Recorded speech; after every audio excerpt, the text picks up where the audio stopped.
nombre es Antonio López, soy profesor de español en esta universidad, con mi compañera Sharon Díaz, profesora de inglés. Muchas gracias por participar en este conversatorio que tanto la profesora Díaz como yo hemos organizado para celebrar el mes de la Hispanidad, ¿verdad? El mes de la Hispanidad ha sido un poco matizado por el huracán María, ¿verdad? Pero la idea de este conversatorio es que tanto venezolanos como puertorriqueños puedan conversar sobre las crisis que enfrentan, ¿verdad? Los grandes retos que enfrentan en términos políticos y económicos ambos marcos culturales. Bien, en la noche de hoy tenemos, me voy a hacer a un lado, al doctor Pastrana, doctor Luis Pastrana, es profesor nuestro de Humanidades, Ciencias Sociales, es doctor en Derecho por la Universidad de Puerto Rico, ha publicado varios libros, el último que lo trajo esta noche, el discurso, trata un poco sobre la crisis económica en Puerto Rico. Bien, el doctor Pastrana ha enseñado con nosotros por muchos años en Orlando, desde que abrió sus puertas el campus, pero en Puerto Rico, doña Ana G. Méndez lo buscó, y es uno de los primeros profesores del Puerto Rico Junior College. ¿Puedo decir el año? No. Bien, tenemos al profesor Ángel Pagán, que es profesor de Humanidades, se ha incorporado a nuestra facultad recientemente, trabaja también como profesor para la Universidad Interamericana y con Valencia College. Bien, tienen 25 años de experiencia como maestro, tanto en la escuela como en la universidad, y ahora es punto de contacto para los puertorriqueños en Valencia. Bien, tengo a la profesora María Puerta, profesora de nuestro programa de Ciencias Sociales, ha publicado también varios libros, es doctora por la Universidad de Carabobo en Venezuela. El último libro en el que se le incluye, el último capítulo, trata sobre la gobernabilidad democrática en Venezuela, trayectorias y actualidad. Así que nos va a hacer un poco un acercamiento desde el marco teórico de las ciencias políticas. Y tenemos también a nuestra profesora Luisa Ortiz, profesora de español en nuestro campus hace muchos años. Ella trabaja con nosotros también con Valencia College, tiene una maestría de Venezuela, y aunque enseña español, su proyecto de estudios graduados fue en matemáticas, juegos, estrategias para enseñar las matemáticas en la escuela elemental. Así que tenemos a una profesora multifacética que va de las lenguas a los números. Bien, estos son nuestros panelistas. Yo le voy a pedir ahora al doctor Carlos López y al doctor Barreto, nuestro director de campus y nuestro director académico, que por favor se dirijan a ustedes con unas palabras.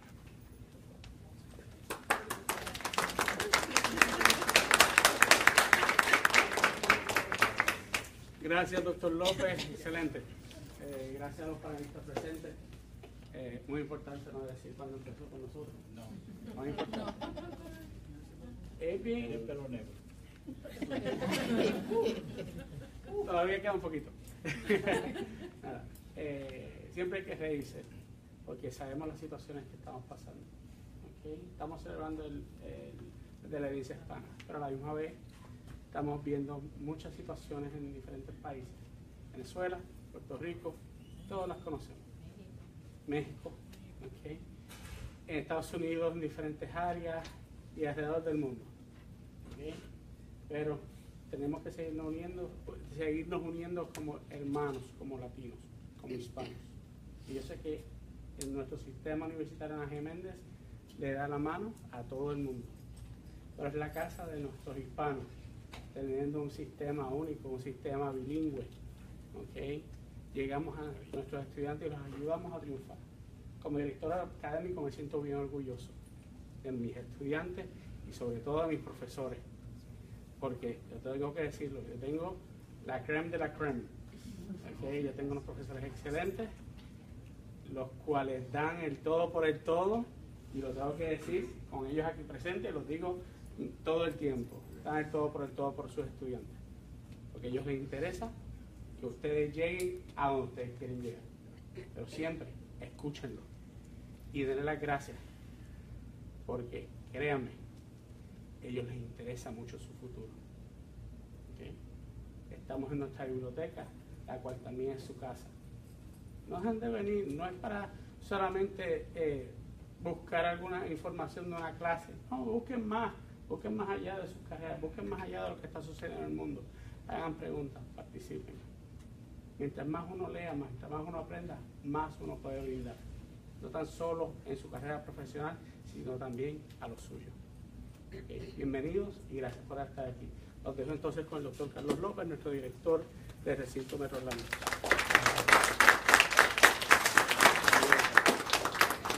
Quiero darle las gracias a los panelistas y gracias a todos ustedes por estar aquí. Anoche tuvimos un evento en la cual tuvimos la dicha de poder tener uno de nuestros artistas de Puerto Rico, el señor Silverio Pérez, y que me ha educado, ¿verdad? Que tú me sigues sonando. Que me están diciendo que llame. No voy a decir el chiste de burbujita, porque después van a decir que eso me van a sacar de nada. Pero quiero dejarles saber que tuvimos anoche un evento muy bonito. Y esto es una serie de eventos que nosotros llevamos a cabo, como en el día de hoy, también importante, porque siempre he dicho, desde el momento que llegué hace 2 años y medio, siempre lo menciono, este es su centro de recursos de aprendizaje. ¿Y qué significa eso? Todo el mundo lo conoce como la biblioteca. Y la biblioteca es el sitio donde literalmente usted no solamente aprende profesionalmente, pero aprendemos de nuestra vida, aprendemos de nuestro pasado. Yo tenía un refrán que siempre, no sé si es que lo leí en algún sitio, me lo robé, me perdona, si alguien me corrige, por favor me deja saber, no, eso solamente otra persona. Y lo leí en algún sitio y lo grabé, pero siempre he dicho que nosotros tenemos que estudiar de nuestra historia, porque si no estudiamos de nuestra historia, vamos a ser esclavos de nuestro futuro. ¿Ok? Y le quiero dejar saber algo, es importante que participemos de estos eventos, porque este enriquecimiento personal, profesional, como individuos, no lo hay en más ningún sitio. ¿Okay? Me acuerdo cuando yo era estudiante del sistema universitario en la UMED en Puerto Rico, que yo asistía a estos mismos eventos, porque esto le da enriquecimiento, esto literalmente le nutre a usted como profesional. Cuando usted vaya allá afuera y esté hablando con las personas, usted va a ser ese profesional que hoy en día está aquí, y le damos las gracias a nuestros panelistas por el tiempo que han tomado de estar aquí con nosotros. Le quiero dejar saber también que le quiero dar las gracias a sus profesores que han tomado el tiempo de poder venir y donar también de su tiempo para estar aquí presentes, porque para ellos también es igualmente importante que ustedes crezcan como profesionales e individuos, como nación. Como dijo el doctor Barreto, siempre lo decimos, somos una nación hispanoamericana. Somos hermanos hispanoamericanos. Sí están pasando diferentes cosas en nuestros países y las sufrimos, las vivimos todos los días, porque están pasando muchas cosas. Pero tenemos que saber cómo nosotros acá podemos hacer la diferencia, siendo un profesional, conociendo, nutriéndonos de este evento, de esta historia que nos van a dar. Porque, y no quiero decirlo de esta manera porque puede sonar mal, pero son años de experiencia que ustedes tienen aquí, años de experiencia y conocimiento que hoy en día gratismente usted lo está recibiendo.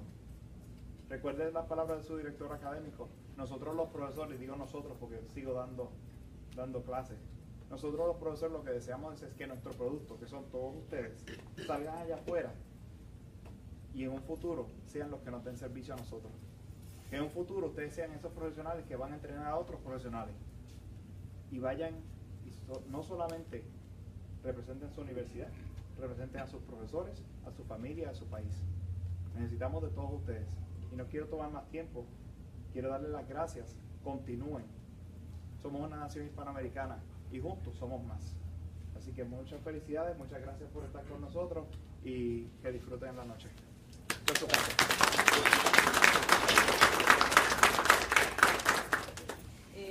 Professora Sharon Diaz, English. quick announcements before we start with the dialogue and conversation with the students and so on. Primero que nada, gracias por participar. Nosotros, el doctor López y yo, siempre tratamos de crear actividades donde ustedes puedan participar y puedan dar sus opiniones y utilizar su conocimiento. En este caso, gracias a los profesores acá.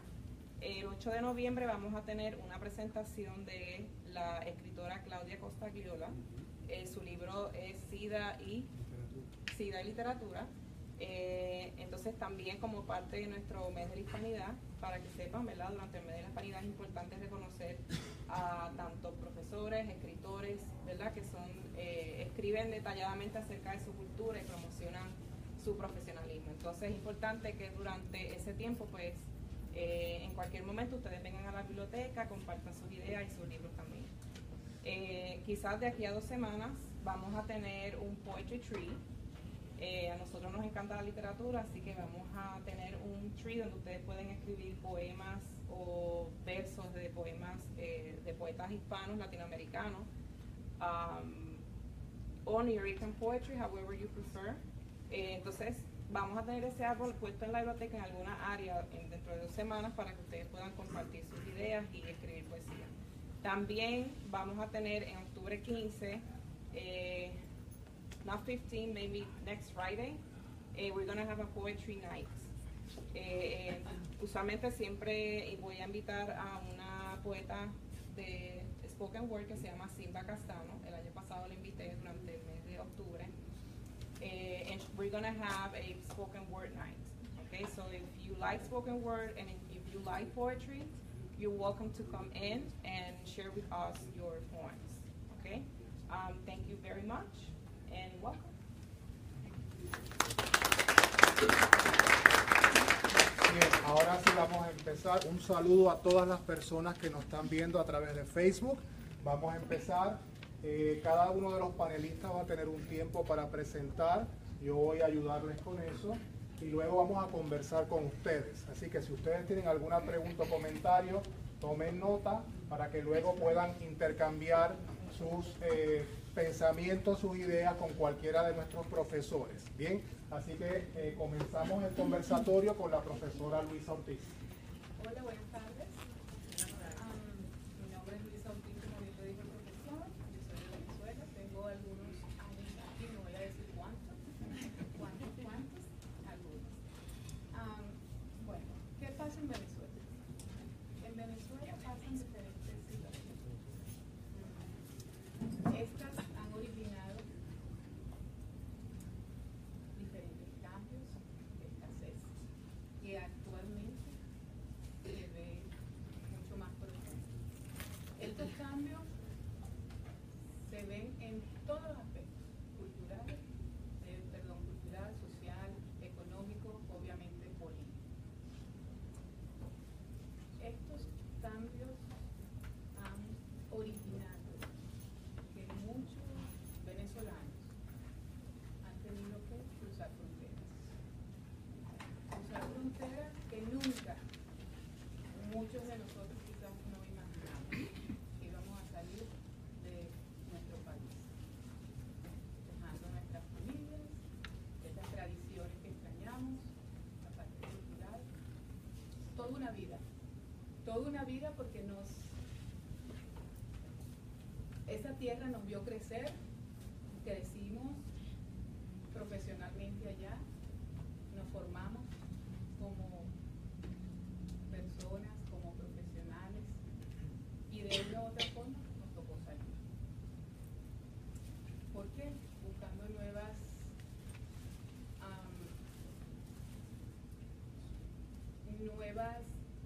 metas, logros, un mejor vivir, mejor calidad de vida, oportunidades a nivel profesional y por supuesto enriqueciéndonos, porque cada día el ser humano se enriquece. No necesariamente tenemos que estar en la universidad para enriquecer. Hoy por hoy le doy gracias a Dios y a este país por habernos acogido. Dejé atrás muchas cosas, principalmente familia, pero aquí estoy. De nuevo, comenzar no es fácil, pero sí se puede. He logrado mucho y todavía me falta porque el aprendizaje no termina a menos que nosotros decidamos cuándo parar. Entonces depende de nosotros seguir creciendo en todos los aspectos, no importa cuál, solo tenemos que tener una meta y seguir hacia adelante. En este país vemos la multiculturalidad. ¿Por qué? Por la diversidad de culturas. No solo estamos aquí venezolanos, puertorriqueños, argentinos, colombianos, hay diversidad. Una diversidad que nos permite a la vez tener esa parte importante que es la interculturalidad, que no es otra cosa que relacionarnos, compartir. ¿Y qué compartimos? Costumbres, tradiciones, vivencias, un sinfín de temas y tópicos por compartir. Tenemos, independientemente de la cultura, tenemos principios, tenemos valores, pero también tenemos deberes y derechos.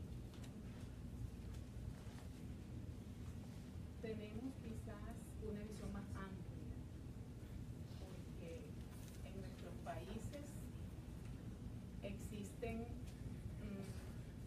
sistemas diferentes al que actualmente estamos viendo aquí y lo estamos viviendo. Pero aparte de toda esa diversidad que tenemos, hay algo bien importante. Es un elemento en común que tenemos, que es la actividad. ¿Por qué? Porque compartimos un mismo espacio geográfico, un lenguaje, que si bien es cierto que a veces estamos hablando y por algunos términos y expresiones no nos entendemos, no quiere decir que no seamos de ese mismo espacio. Entonces, si somos un país multicultural, donde hay una diversidad cultural, donde compartimos diferentes visiones, perspectivas, hasta de temas quizás hasta de muy simples como es la comida, que eso es algo muy sencillo, muy simple, y nos podemos ir a la parte religiosa, política, social, a cualquiera de esos aspectos, ¿verdad? Por supuesto que vamos a estar en acuerdos y desacuerdos, pero para eso es la comunicación y el lenguaje, la parte comunicativa, para expresar, para respetar. ¿Respetar qué? Vamos a respetar al otro, independientemente de la cultura que sea. Es importante enriquecernos con cada una de las culturas que tenemos la oportunidad de conocer, y gratuitamente, de paso. No tenemos que pagar por ella porque la tenemos. Vivimos el día a día con ellos, inmersos. Entonces, yo, que nunca pensé salir de mi país, aquí estoy. Aquí estoy mucho más, no voy a decir vieja, con mucha más experiencia, madura, he crecido personalmente, espiritualmente y profesionalmente también. Y tomando en cuenta la diversidad de culturas, principios, valores, derechos, deberes, viendo los sistemas distintos de nuestros países y eso, les dejo a la reflexión. ¿Qué debemos nosotros mantener de nuestras culturas, incluyendo las tradiciones, los valores, y todos esos, quizás hasta la parte, alguna parte legal de nuestros sistemas en nuestro país, y comparar adaptar y qué debemos adoptar para continuar, porque estamos en un proceso, seguimos, no paramos. No es que llegamos aquí, me gradué y ya, no, tenemos que continuar. La meta es nuestro norte y ese norte lo ponemos nosotros. Nunca debemos tener barreras. Sigan que sí se puede. Yo pude y continúo, porque no he parado ni pararé. El aprendizaje será hasta que Dios quiera. ¿Ok? Les dejo eso. Fíjense.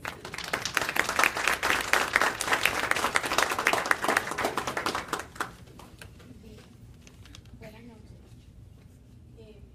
Primero quería comenzar por decirles que lo que voy a hablar es estrictamente política.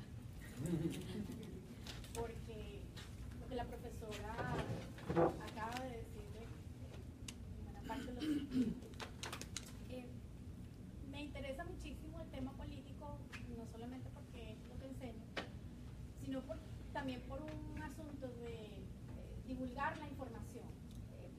A veces cuando un periodista nos entrevista o está preparando un trabajo, muchas veces tenemos que asumirlo no solamente como un asunto de educación, sino de divulgación, porque Venezuela es un país que le interesa a los venezolanos y en algunos casos, si trasciende el tema, le interesa posiblemente al resto de América Latina por solidaridad, porque tenemos un pasado histórico, la cultura, entonces eso nos une y allí hay interés. Pero fuera de eso, es bien difícil encontrar, al menos en los medios masivos de información, una posición más cercana a la realidad de lo que pasa en el país. Eso no quiere decir que haya desinterés, es que hay otros problemas que son mucho más serios, que son de repente la guerra en Siria. La guerra en Siria es un asunto que interesa a los medios, o lo que está ocurriendo en Myanmar, eso le interesa a los medios. Entonces a veces nos encontramos con informaciones sobre Venezuela que son, en algunos casos son muy escuetas o que no apuntan a la realidad. Entonces yo me he dedicado en los últimos años a eso, a escribir sobre Venezuela, a escribir sobre el problema político venezolano y sobre todo mi compromiso es, estando aquí en Estados Unidos, divulgar la información para que la gente sepa qué es lo que ocurre. Sobre todo después de las medidas que fueron tomadas en relación a la prohibición de entrada en la administración actual, que se habla de Venezuela como el país, como que esa medida afecta a todos, pero eso tiene un trasfondo un poco más complicado, no es una medida que afecta a todos los venezolanos, es una medida que afecta a quienes forman parte del gobierno de Venezuela. Porque el gobierno de Venezuela es considerado una amenaza.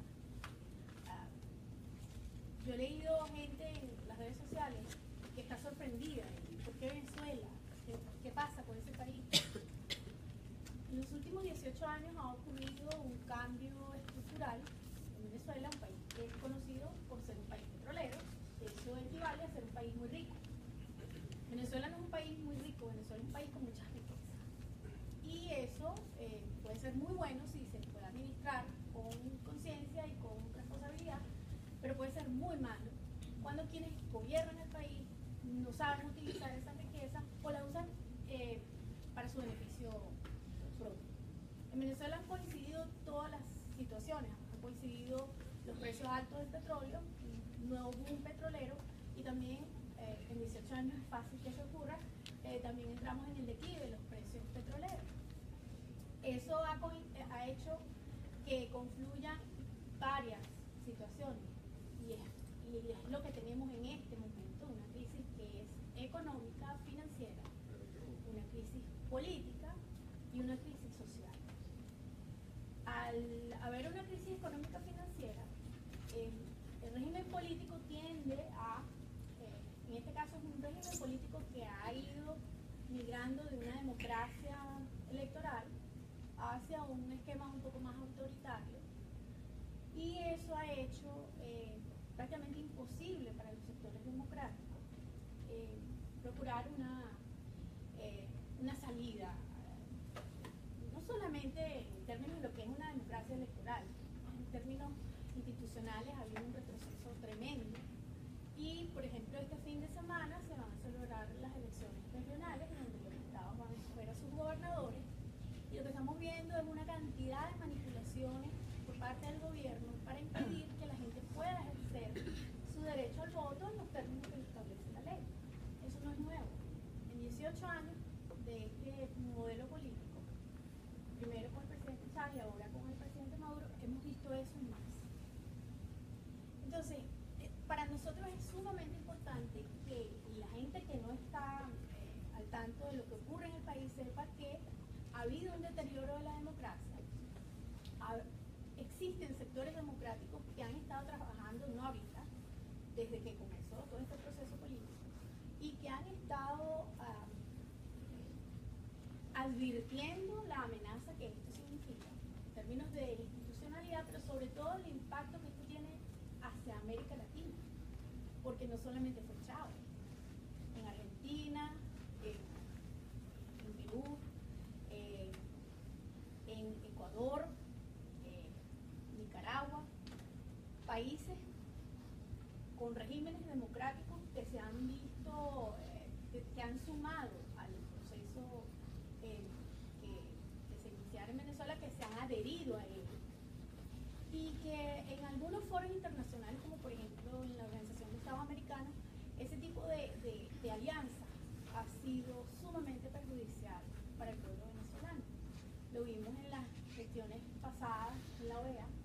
El secretario Almagro intentó por todos los medios lograr un pronunciamiento de la OEA como un foro regional. Fue imposible porque los países que todavía son solidarios con el régimen político venezolano lo impidieron. En este momento hay un gran apoyo de la comunidad internacional hacia la causa democrática en Venezuela, pero para muchos de nosotros los politólogos venezolanos y los que estudian el caso venezolano, hay un gran temor de que este esquema autoritario, que es lo que estamos viviendo, esté en transición no hacia una democracia, sino hacia un régimen más identificado con el totalitarismo. Porque hay una intención por parte del régimen político de anular cualquier expresión que tenga no solamente como bandera los principios y los valores de la democracia, sino que efectivamente los ejerce. Entonces ahí es donde estamos viendo mucho, no solamente con preocupación, es con temor que lo estamos viendo, porque en este momento Venezuela está pasando por una tremenda crisis de salud. En Venezuela no hay medicina. En Venezuela hay gente que ha muerto por un accidente cerebrovascular porque no tienen medicamentos para la hipertensión. Diabéticos que no tienen insulina. Estamos hablando de enfermedades crónicas que no son atendidas, pero también enfermedades terminales como el cáncer y en algunos casos enfermos de SIDA que no tienen acceso a los medicamentos que les permitan prolongar su vida. Eso está ocurriendo en Venezuela. En Venezuela hace 2 o 3 años la FAO le dio un premio por su lucha en materia de seguridad alimentaria. Y hoy en día nosotros tenemos una crisis tan severa que el venezolano en promedio ha perdido cerca de 20 libras.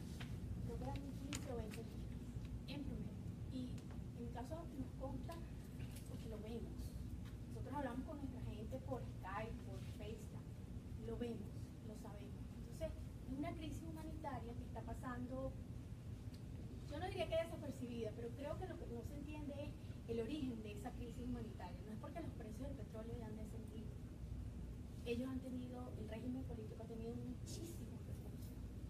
Lo que hay que preguntarse es dónde están esos recursos, en qué bancos del mundo están esos recursos y por qué ahora es más importante pagar la deuda externa, por ejemplo, para no entrar en default, en lugar de atender las necesidades básicas, humanas. Entonces, creo que lo importante para nosotros en este caso, y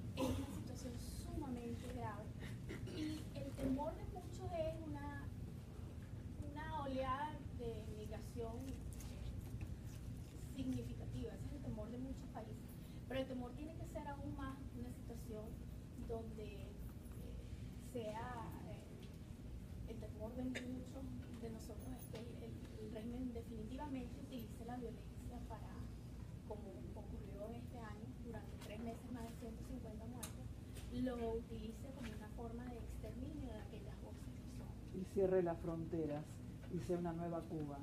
Bueno, Porque todo lo que usted está analizando, permítame, que porque lo estoy escuchando muy interesante su presentación, de todo eso también subyace las otras variables que serían los países que están como buitres mirando, llámese Rusia, que por eso Estados Unidos, Citgo, el problema de Citgo es que tiene Rusia la dueña de la deuda de Citgo, entonces no es un tema tan sencillo. No. China, Cuba. ¿Y nuestro modelo? Felizmente el Mercosur lo eyecta, Maduro no Sí, quiere, pero no es pero suficiente. de todos modos ya no pertenece al... El problema para nosotros es que el modelo no es solo Cuba, el modelo del régimen político es Corea del Norte. Ese es el problema y eso es lo que nosotros queremos que la gente Pero sepa. básicamente el sistema es narcocomunista. Totalmente, sí. Sí. Ese es el elefante en el The Elephant in the Room. Triste.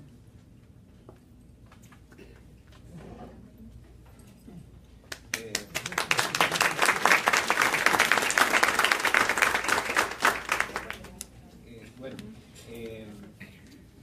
a nosotros en mi casa, mi nombre es Ángel Pagán, yo estudié filosofía porque me gusta, no sé si me iba a dar trabajo, pero me fascina. Creo que tenemos que promover el pensamiento crítico y me alegro muchísimo que me hayan invitado a ser parte de esto porque queremos promover eso, queremos promover la discusión y el encuentro de ideas que a veces no necesariamente están de acuerdo. Yo de mi parte pues me toca, de hecho me toca la crisis venezolana un poco porque mi esposa es venezolana y cuando la profesora mencionó que se hablan por Skype y toda la cosa, ella y mi esposa cada vez que habla con su familia en Venezuela termina siempre llorando y en una situación bastante difícil. Entonces a mí me tocó trabajar un poco en Puerto Rico. Yo voy a ser breve, voy a presentar una perspectiva primero personal y después un poco general. Y dada la situación puertorriqueña en este momento, que estamos en una situación muy crítica, que no se quiere divulgar lo que realmente está pasando en Puerto Rico.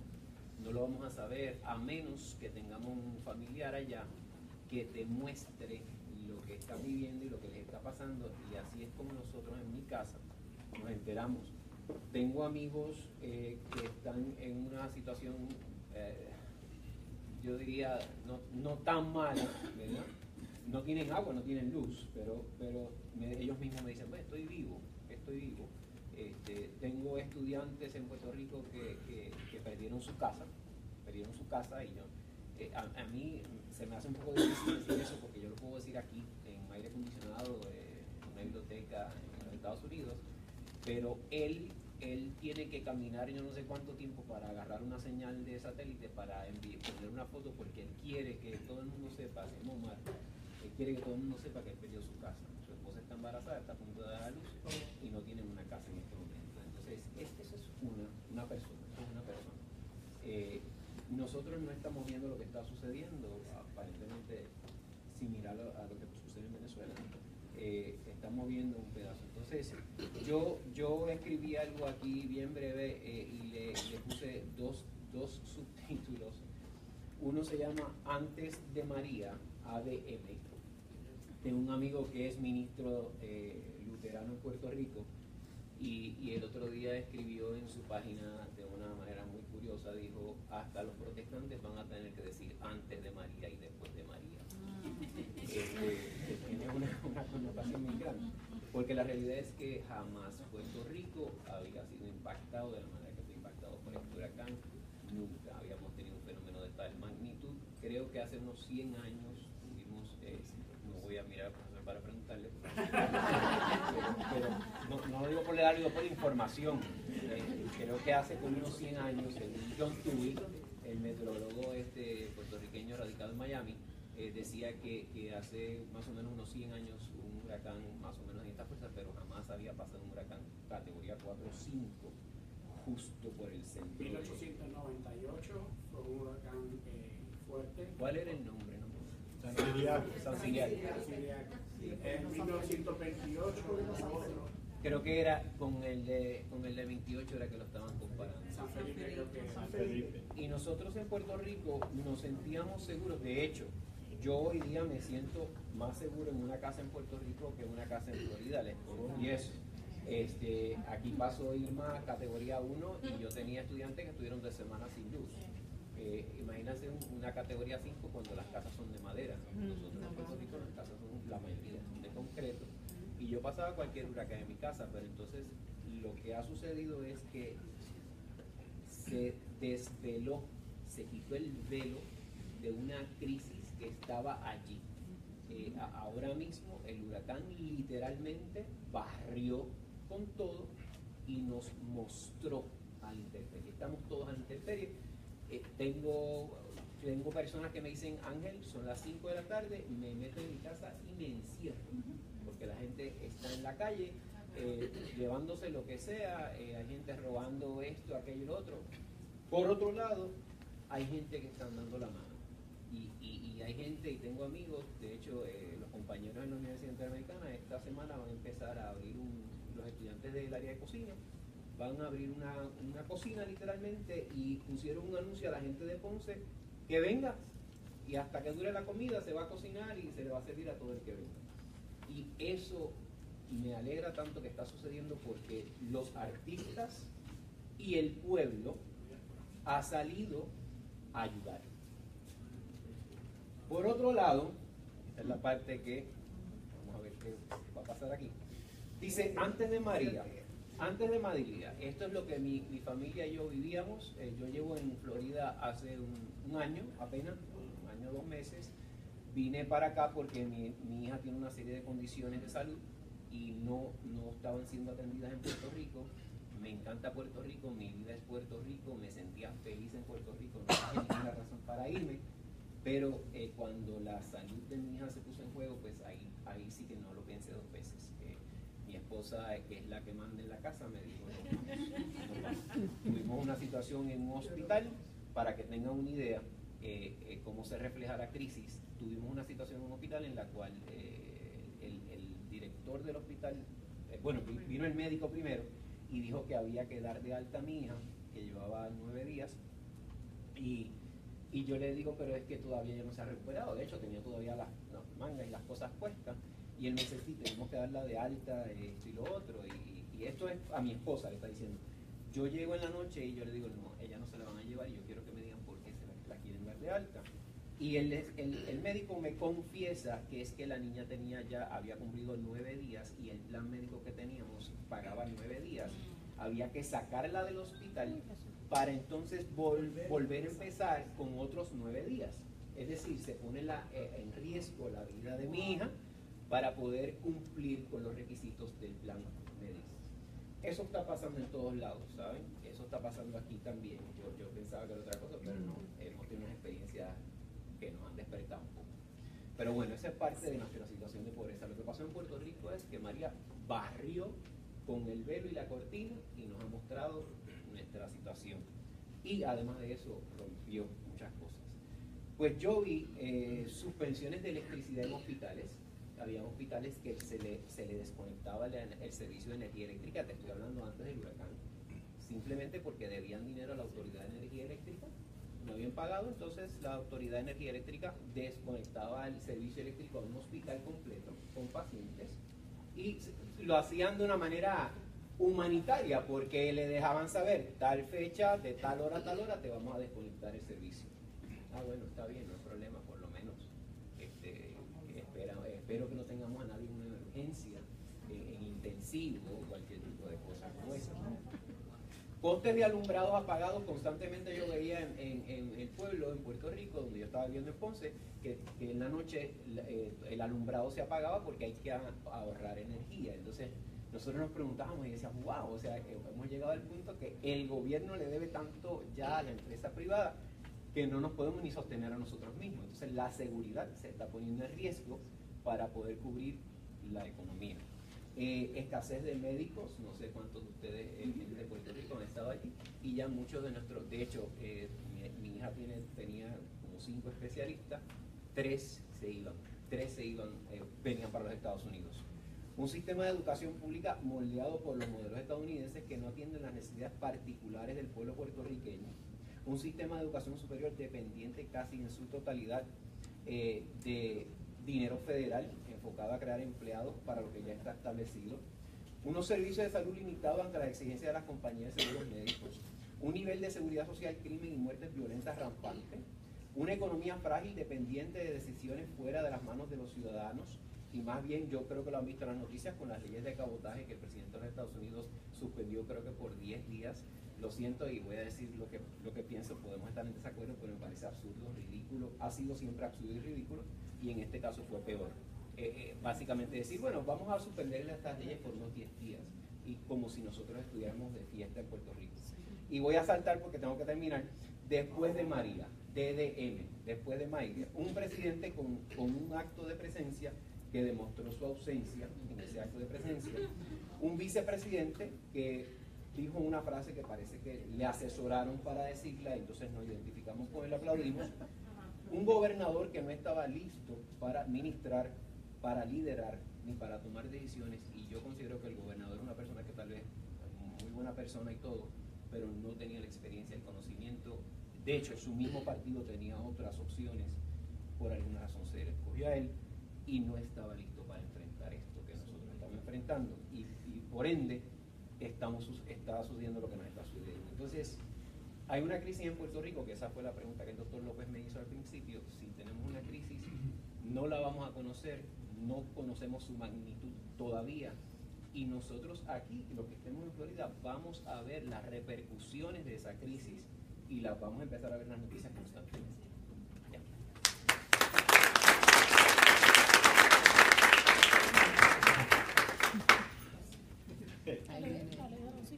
Yo me crié en un pueblo en la costa de noroeste de Arecibo, se llama Arecibo, donde en la plaza del mercado había un compañero abogado, acaba de graduar, de esos que llamamos nosotros abogados de trompito, y puso su oficina, y le iba muy bien. Me iba muy bien porque ahí estaban todos los carros públicos y venían todos los casos de tonterías, ¿ves? Pero que pagan. Un día llegó doña Isabel, que era del barrio Ariales de Arecibo, una señora mayor de edad que vestía como todas las señoras mayores de edad de Puerto Rico, que son bellas, con su traje de algodón largo hasta los tobillos, su chancleta, su moño cogido aquí como el de esta,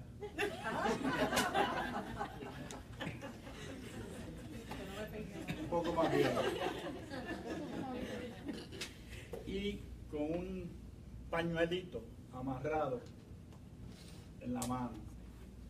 Y se le presenta y viene y le dice a la secretaria del abogado Trompito que quiere consultar al abogado, al licenciado. Ella le dice, bueno, es que él está bastante ocupado, porque le miró la facha, ¿no? Y dijo, no, ¿qué va a pagar esta?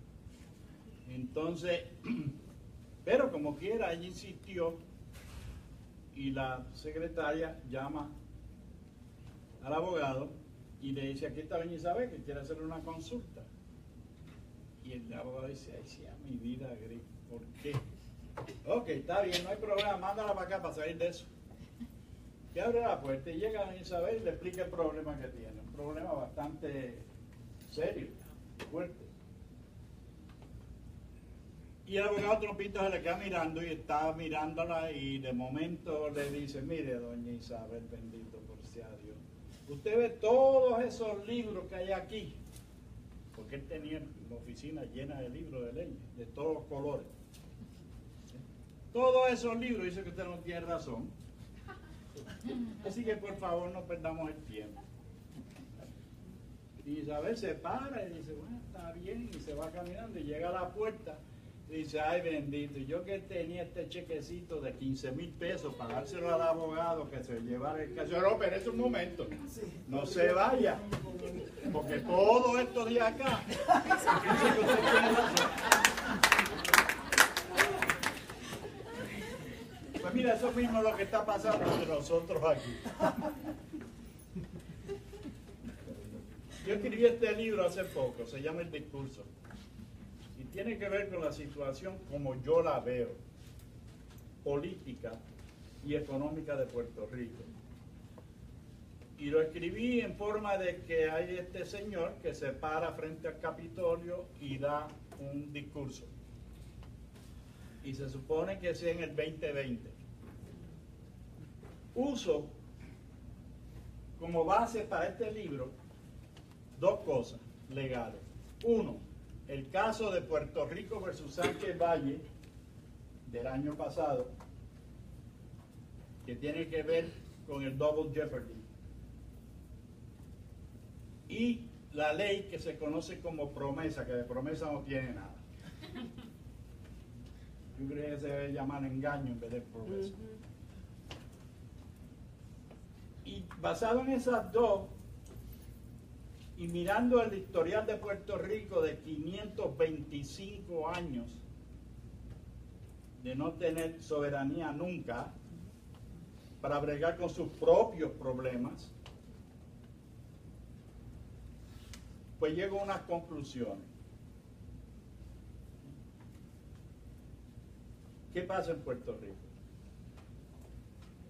Pasa en Puerto Rico lo que pasa en todos los países nuestros y los no nuestros. Que no sabemos gobernar, tan sencillo como todo eso, que no sabemos gobernar. En Puerto Rico tenemos la desgracia de que sacamos electo a alguien para gobernar y al otro día, al mediodía, ya se nos sirve. No sirve. Yo no sé quién diablo fue el loco que votó por ese. ¿Y qué es lo que pasa? Que los problemas no se resuelven, sino que se agrandan. Se van poniendo, como decía mi papá, que decían en Lares, peor. Bien peor. Eso fue lo que ocurrió con la cuestión económica de Puerto Rico. Puerto Rico, al no tener la capacidad de crear su propio sistema económico y no darle la oportunidad de hacerlo, vivió muchos años de una dádiva conocida como la sección 936 del Código de Renta Interna de los Estados Unidos, donde proveía a toda corporación que quisiese establecerse en Puerto Rico, siempre y cuando empleara a 4 gatos y 2 gatas, unas concesiones tributarias de impuestos que no se lo ofrecía en ningún otro lado. Pues mira, llovió todo el mundo para allá, para Puerto Rico. Raimundo y todo el mundo, específicamente y primordialmente la farmacéutica, las que querían hacer las cosas esas que tú no tienes allá. Y llovieron.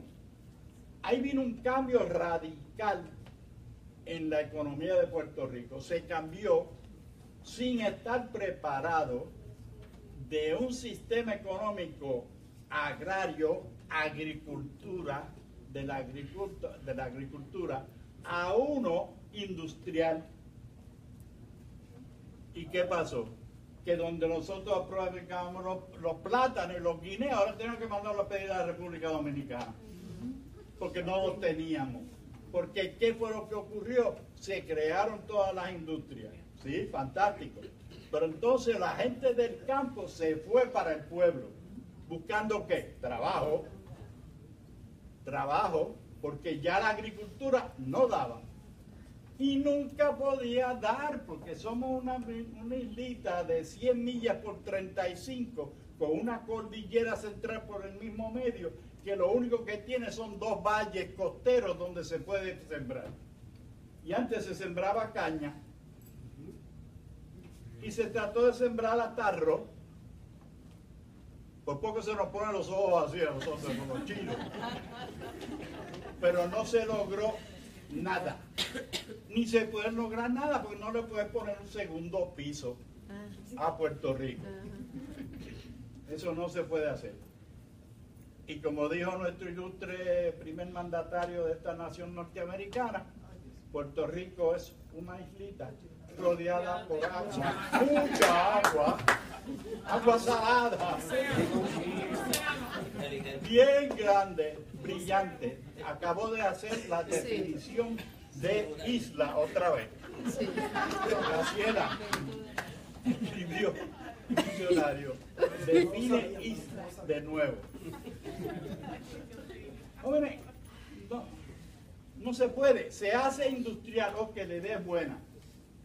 Fantástico. La agricultura no nos daba. Pues vamos a hacer entonces algo industrial. Tenemos la capacidad, y eso sí tiene bueno el pueblo puertorriqueño, de que somos adiestrables, de que somos trabajadores, de que somos con un sentido del honor y de hacer las cosas como ningún otro país. Así que lo hacemos. Y por eso a mí no me preocupa María. Es lo más mínimo, porque de que vamos a echar para adelante, vamos a echar para adelante.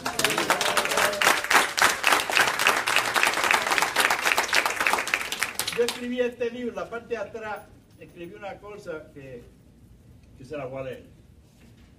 Es una proclama. Que alguien me pidió que la escribiera y después no usaron para nada, pero yo la puse. Por cuanto la sangre puertorriqueña es una. No importa dónde en el globo terráqueo se encuentre el cuerpo que la transporta. Y por ello, lo que afecta a uno, afecta a todos. Por cuanto nuestros hermanos y hermanas que residen en el terruño, hoy día sufren los sinsabores y la desgracia de una economía que no puede sin ayuda efectiva cumplir con sus obligaciones ante terceros. Por cuanto es imperativo que todos los que con orgullo llevamos esa sangre unamos nuestras manos, mentes y nuestros corazones para resolver esa deplorable situación lo antes posible con el menor desgarre a nuestro orgullo. Por tanto, crucemos nuestras manos a través de los mares para unidos en un mismo esfuerzo lograr nuestras metas y en beneficio de nuestra isla y todo lo que la llamamos mi casa.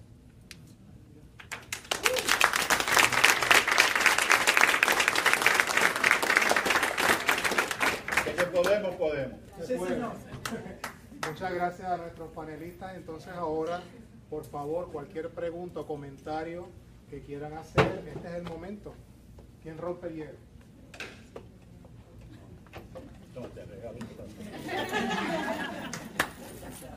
Sí, adelante. Y hablen con fuerza para que nuestros amigos que están conectados en Facebook los escuchen. ¿Está bien? Me alegra mucho oír la información que nos trae todos, pero principal el doctor Pastrami. No sé si se acuerda de mí. Sí. Dalila Sánchez. Claro. Yo soy dominicana y entiendo lo de María. El puertorriqueño, la comunidad puertorriqueña no está educada para sobrevivir, sino vivir por todas estas décadas pasadas. Y por eso es que es devastador lo que ha pasado, sí, se entiende. Pero en mi país pasó el San Zenón, el ciclón San Zenón, yo no estaba viva todavía, estaba en el cielo. Y el dominicano está adiestrado, si bien se puede decir así, educado a sobrevivir de que si no hay el gas, pues de la estufa, o si no hay la electricidad, pues cogemos 3 piedras, las leñas que se cayeron del ciclón, y hacemos la fogata, y ahí hacemos la sopa con los víveres que se cayeron, si hay, o lo que sea, lo que nos regalaron. O sea, ¿qué quiere decir? Que es injusto que nosotros digamos que el puertorriqueño está preocupado, está tan desorientado, porque esa ha sido su educación. Esa ha sido principalmente en las comunidades de diferentes sociedades, podemos decir.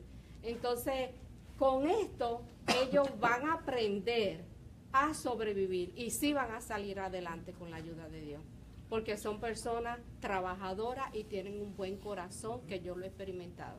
Quería decir eso, nada más. Gracias. Yo quiero decir algo. Yo entiendo, ¿verdad? Definitivamente, sé, como le dije, mi esposa es venezolana y mi esposa dice, mira, nosotros hemos estado pasando muchísimas cosas y definitivamente lo entiendo. Y estoy de acuerdo con usted en el aspecto de que sí nosotros hemos vivido una economía,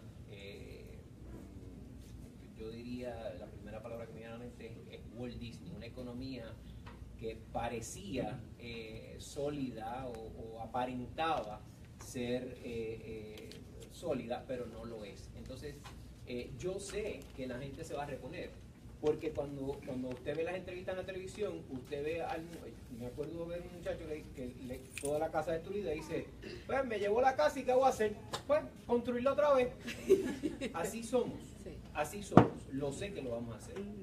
Este momento es bastante crítico, en el sentido de que nos golpeó de repente y como cuando uno lo golpean se cae, se va a parar.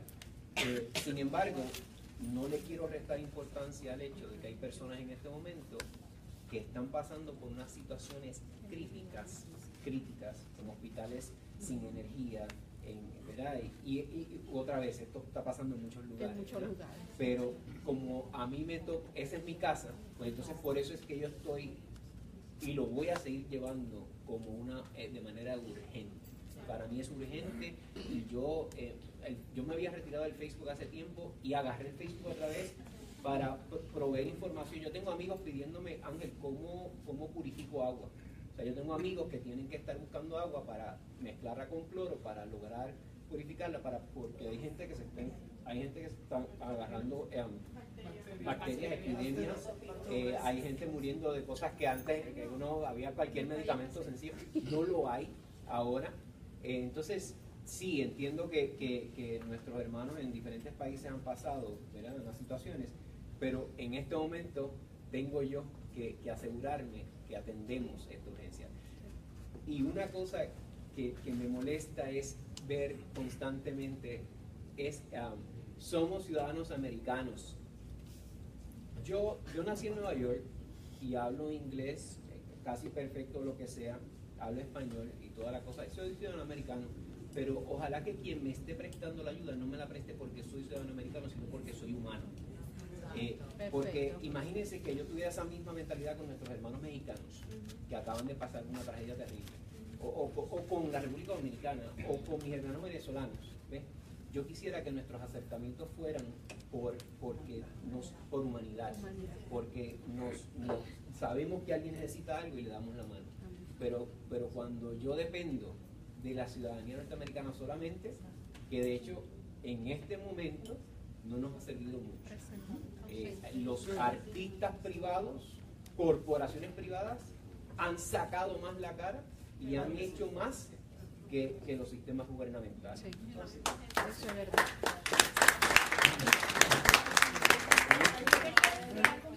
Porque aprovechando que la profesora se refirió a la diversidad cultural, para nosotros es muy difícil abstraernos de los problemas por los que pasan las personas con las que nosotros convivimos. Por ejemplo, en mi medio laboral, yo doy clases en el Valencia College, tengo alumnos de origen puertorriqueño. Yo doy clases aquí en la Gemelas. Mis alumnos son, en su mayoría, de origen puertorriqueño. Mis compañeros de trabajo en el otro sitio donde doy clases son puertorriqueños. para mí es muy difícil abstraerme de lo que está viviendo Puerto Rico y sobre todo entender la tragedia humana que significa estar sin electricidad, estar sin servicios, con las vías destruidas, y es muy difícil que uno no sienta solidaridad y hasta que uno lo sienta como algo que es de uno. Y a mí me duele muchísimo porque yo tengo compañeros que pasaron 2 semanas sin saber de su familia. Y es desesperante cuando una alumna aquí me dijo, yo no sé nada de mi hermana. Es muy difícil y lo que dice el profesor es cierto. Eso no tiene nada que ver con color de piel, con origen social. Es simplemente que somos humanos y que nos duele lo que le pasa a la gente en Puerto Rico, en México, en Myanmar, en donde sea, porque cuando son tragedias de este tipo, naturales, es algo para lo que no estamos preparados. Pero si comparamos y contrastamos los dos fenómenos, Puerto Rico y Venezuela, el problema de Puerto Rico es un problema meteorológico y es un problema de mala administración, Sí. mala gestión y también corrupción, ¿verdad? Porque obviamente también subyace la corrupción. Básicamente sería mala administración y mala gestión, incorrecta. El problema de Venezuela es ideológico, es fanático, o sea, hay fanatismo, está cerrado y además, Puerto Rico hay mucho fanatismo. como dije hace un rato, el problema también está en las fuerzas externas, exógenas que están trabajando. O sea, Venezuela, no nos olvidemos que es el oro negro lo que moviliza todo. Entonces, evidentemente hay intereses foráneos, pero por otro lado, también está, como dije yo hace un rato, que es un estado narcoterrorista. Ojo con eso. Y además está Cuba por detrás, porque en este momento Venezuela es un satélite de Cuba. Es Ni más así, ni menos. a pesar de que tiene los recursos. Es Se la que tiene cumplieron los 50 años de la muerte del Che Guevara ayer, lamentablemente mi compatriota. Lo que quiero decir con esto es que lo que sucede es que el comunismo sigue intacto, sigue en Corea del Norte, sigue en Rusia, sigue en China, son diferentes miradas de un mismo fenómeno. Y Venezuela está en medio de todo esto, pero la ideología de Venezuela es cubana. La ideología del régimen. El problema es el choque del Sí. régimen con el resto Claro, de la cuando sociedad, hablamos que de es una sociedad es el régimen, pero yo pienso todo esto, esas madres que perdieron a sus hijos en ese clamor, en esa expresión callejera donde esas criaturas que eran Más de jovencísimos 150 murieron. muertos. ¿Cómo se sienten esas madres hoy que sus hijos murieron por nada? Porque todo esto está anestesiado en este momento.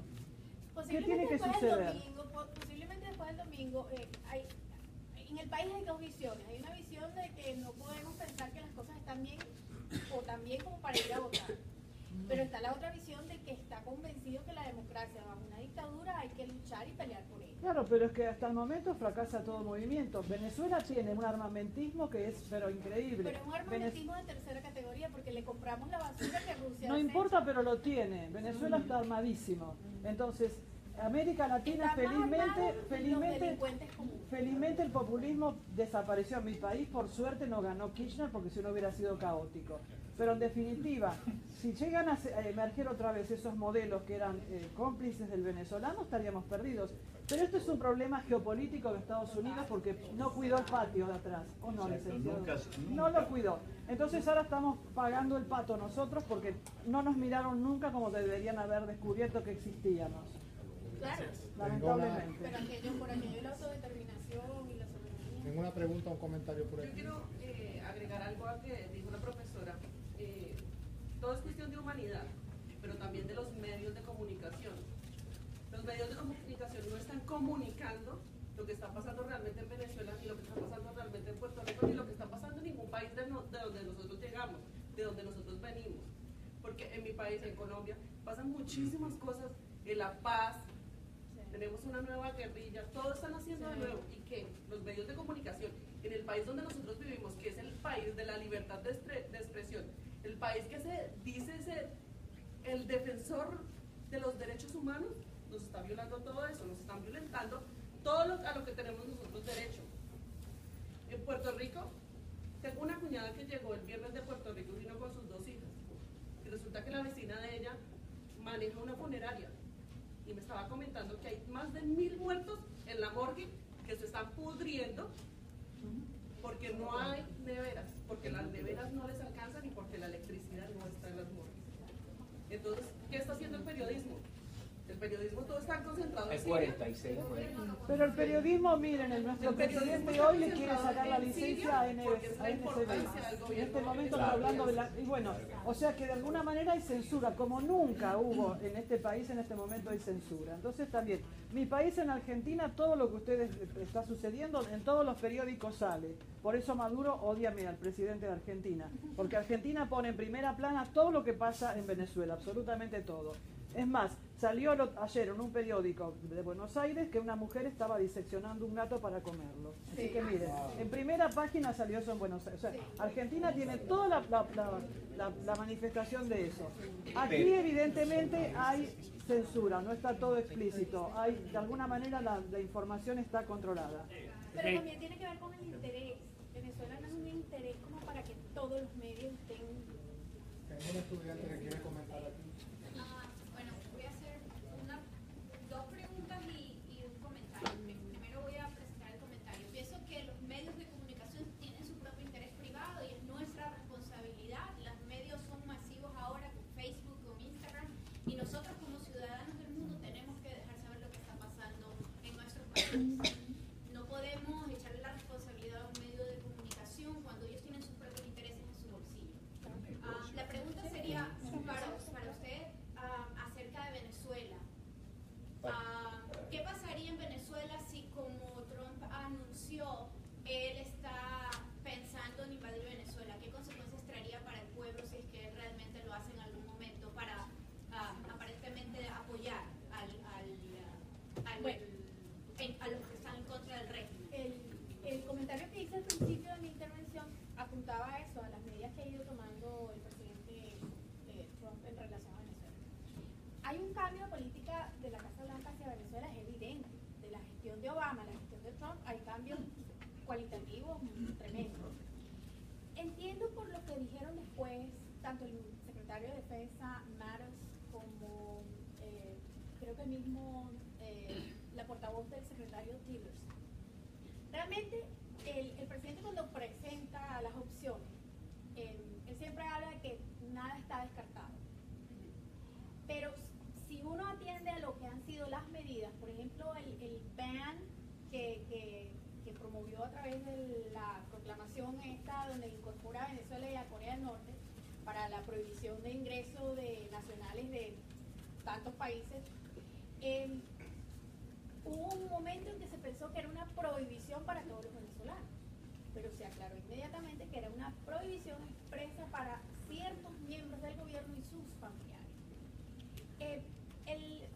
Mi interpretación es que el gobierno, la administración Trump, está tomando medidas un poco más severas, pero son medidas que lo que tratan es de generar un escenario donde el régimen político venezolano se sienta acorralado. Y de hecho, ya se han ido dando situaciones en las que esa intención se está materializando.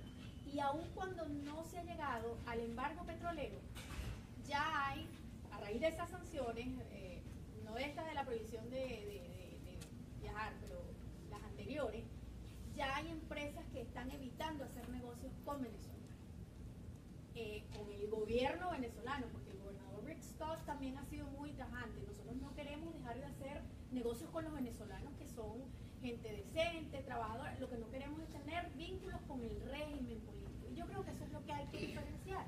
Una cosa es lo que los gobiernos están tratando de hacer en relación al régimen político venezolano, y otra cosa es la de los que somos ciudadanos comunes, corrientes, que no tenemos ningún tipo de negocio con el régimen político, que es realmente lo que es tóxico. ¿Y qué pasaría si el gobierno decide invadir, entrar con las tropas a Venezuela? El general McMaster hace como 2 meses lo dijo, que eso era un poco menos que... No. Eso no va a ocurrir. No es operativo Ellos eso. lo asoman como para... Estas son las fichas que nosotros tenemos y que las podemos usar, porque es cierto que las podemos usar. Ahora, que las vayan a usar, no. Él fue muy tajante en ese sentido, y creo que McMaster es un personaje importante en la administración. Tengo una segunda pregunta, si puedo seguir, que es con respecto a Puerto Rico. La pregunta sería, realmente en este momento todos sabemos que más allá de la desgracia que está pasando en Puerto Rico, ya Puerto Rico tenía con anterioridad una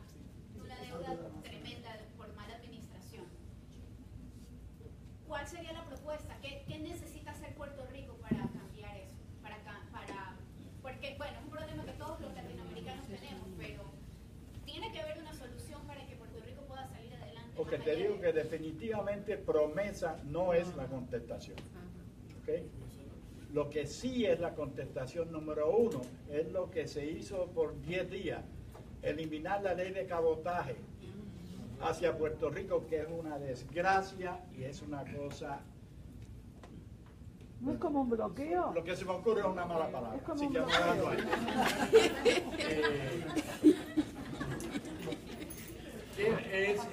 Es totalmente indigno lo que causa. A nosotros, por ejemplo, el artículo que te cuesta a ti en Florida 20 centavos, en Puerto Rico cuesta 60.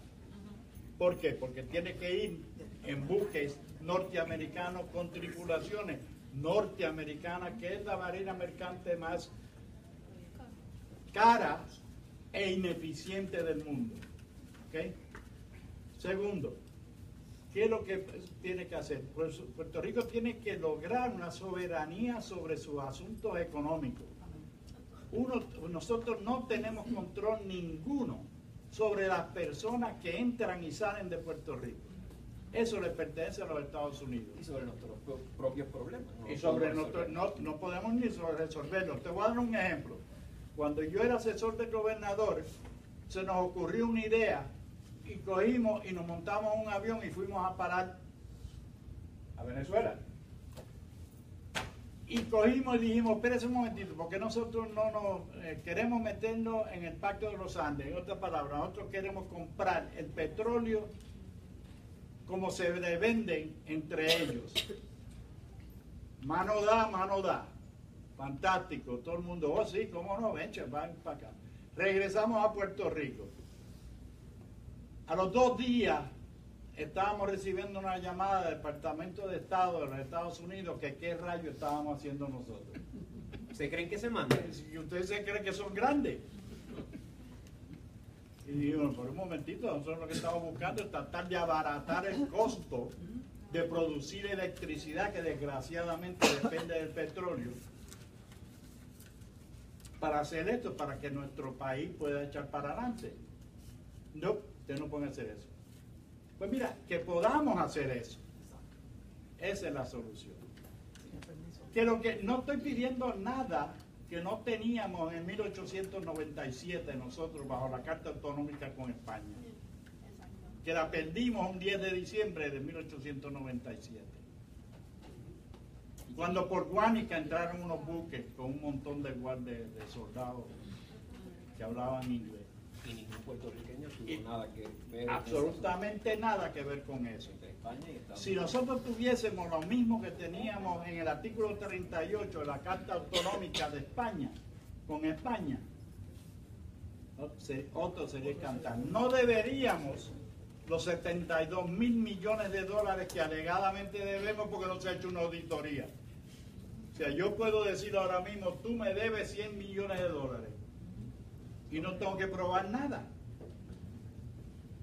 No se ha hecho una auditoría de esa deuda para saber si en verdad se deben o no se deben. Y si se deben, ¿a quién se le deben? ¿Y qué fue lo que ocurrió? Que en Puerto Rico, lo que yo les dije ahorita, tenemos el problema de que tú sirves por 10 minutos. Y después en el minuto 11 ya tú no sirves. ¿Okay? Entonces, ¿qué ocurrió? Que venía un gobierno y cambiamos de gobierno como cambiamos de ropa interior. Es más, yo creo que es más prudente. Veníamos y cogíamos y la deuda que existía se cogía prestado ¿a quién? A los buitres de Wall Street.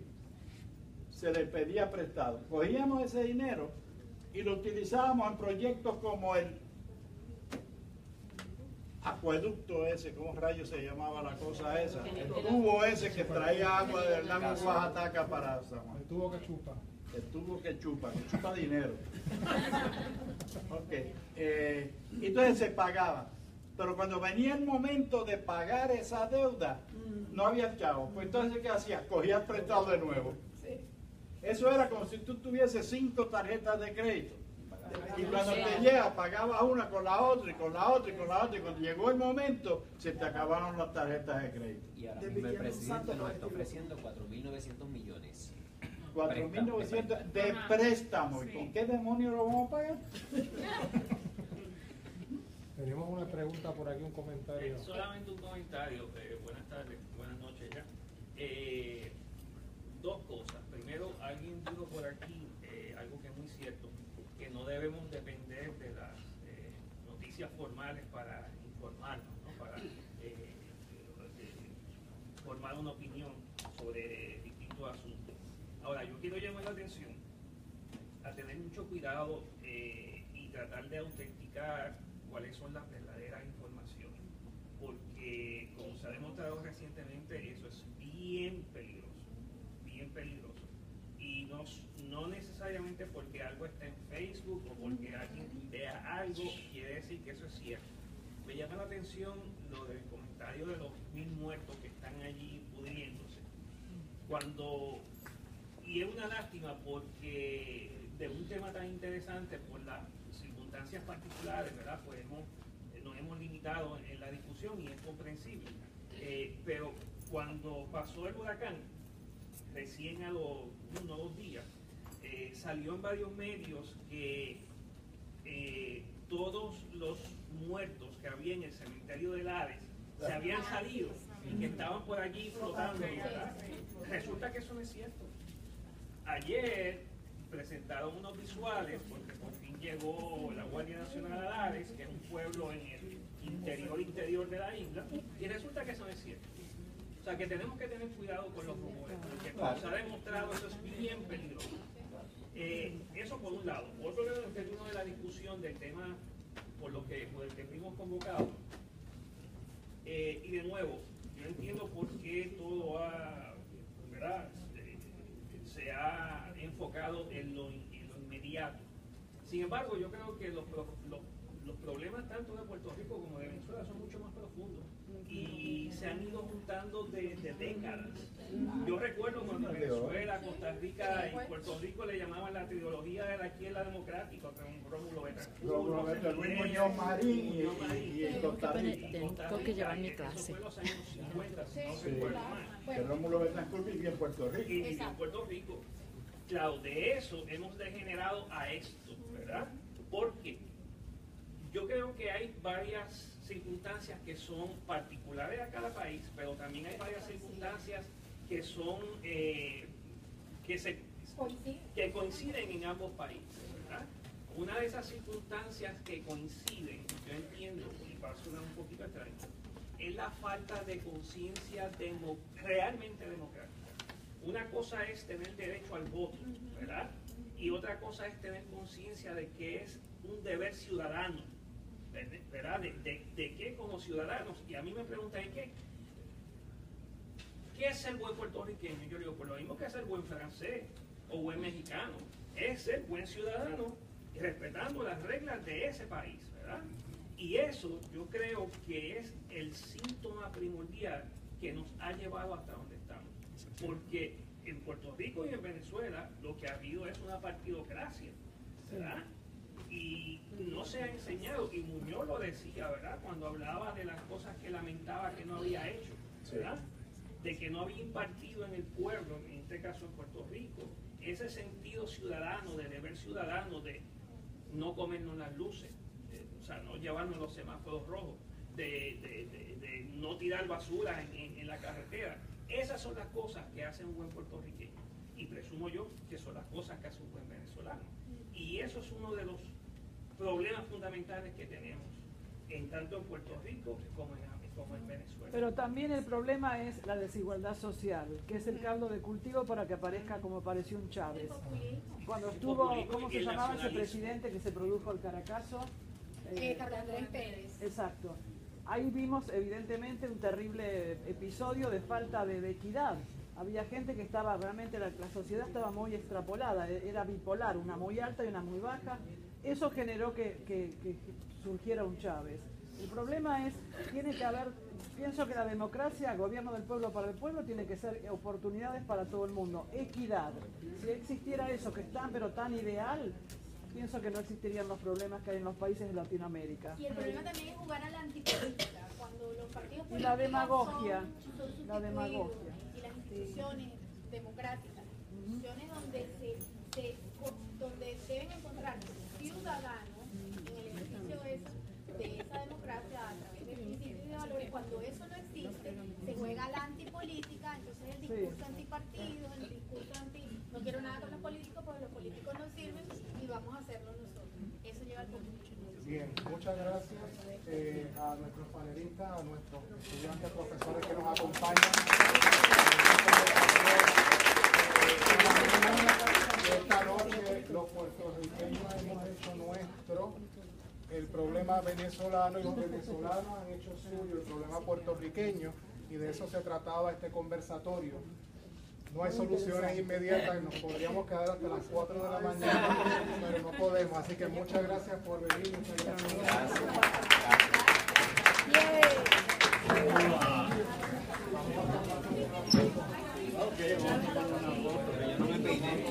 Ay, Dios mío.